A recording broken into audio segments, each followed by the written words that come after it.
Hey everyone! So today we're going to get into something that drives so many of us crazy in this modern world of dating and friendships. The person who never, ever texts first. It is so easy to just assume they're arrogant or that they don't care, right? But what we're about to explore are the really deep psychological reasons that might be hiding behind all that silence. I mean, it's the question we've all asked ourselves, haven't we? You have a great time, you feel this real connection, and then nothing. Crickets. You find you're always the one reaching out. So what gives? Well, the answer is way more complicated than just, a simple lack of interest. The common assumption is that this is all a game, that they're being arrogant, or that they're just not that into you. But the psychological reality, it tells a much, much different story. For a lot of people, not initiating a conversation has nothing to do with ego. It's about quietly and fiercely protecting themselves from something we just can't see. And that leads us right into our first major idea. This powerful, and often totally unconscious, drive for emotional safety. We're going to see how this behavior is way less about pride and a whole lot more about a fundamental need for self-preservation. So what's really at the core of this self-preservation? Well, it often boils down to one absolutely crucial point. For so many people who hold back, the main driver isn't pride at all. It's this deep, sometimes even paralyzing, fear of being rejected or ignored. They put their emotional safety above pretty much everything else. And you know what? There's actually a psychological term for this. It's called avoidant attachment. And this isn't just some personality quirk, it's a deeply learned survival response. Over time, their brain has been hardwired to do whatever it takes to avoid that sharp, painful feeling of not being wanted. And this quote, wow, it just perfectly sums up the internal logic, doesn't it? It's like this quiet, protective mantra they live by. By not being the one to reach out, they completely eliminate the possibility of being left on read or getting a cold shoulder. See, it's not about avoiding you, it's about avoiding a feeling they've learned is just unbearable. This need for safety also really affects people with a more analytical mind. For them, texting first can feel incredibly risky, kind of like walking into a room without having any idea if you're actually welcome there. They're not just looking for a connection, they're looking for certainty before they even try to connect. And get this, there's actual brain science to back this up. That uncertainty, that little voice saying, what if I'm bothering them, it actually triggers the amygdala, which is the fear center of the brain. And when that thing lights up, logic can just shut down and overthinking completely takes over, creating this spiral of hesitation. It literally feels like a genuine threat. So when you're the one who texts them first, you're doing so much more than just starting a conversation. You are sending a signal of safety. Your message is the proof their anxious brain needs that yes, they are wanted, and only then can their guard finally start to come down.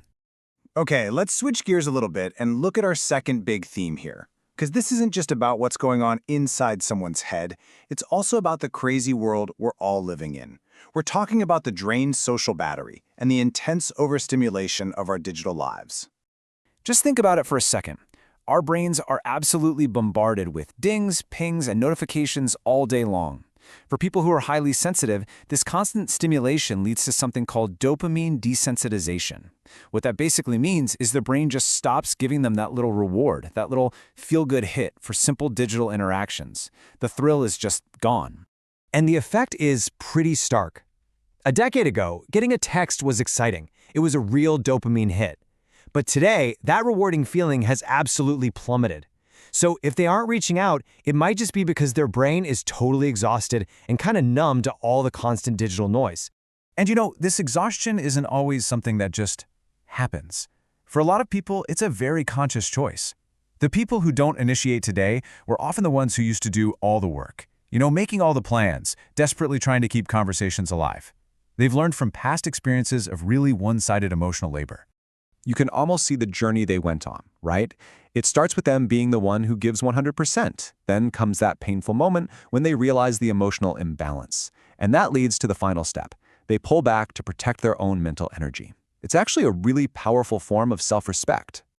This just completely reframes the whole behavior. It's not that they're antisocial. It's not about being tired of people. It's about being bone tired of an unsustainable emotional imbalance, where they feel like they're the only one putting in any real effort. All right, now for our final reason. And this one really reframes the entire concept. What if not texting first isn't passive or fearful at all? What if it's actually a deliberate and emotionally intelligent strategy. Let's dive into that. Sometimes, not texting first has nothing to do with trauma or exhaustion. Sometimes it's about having really high emotional intelligence.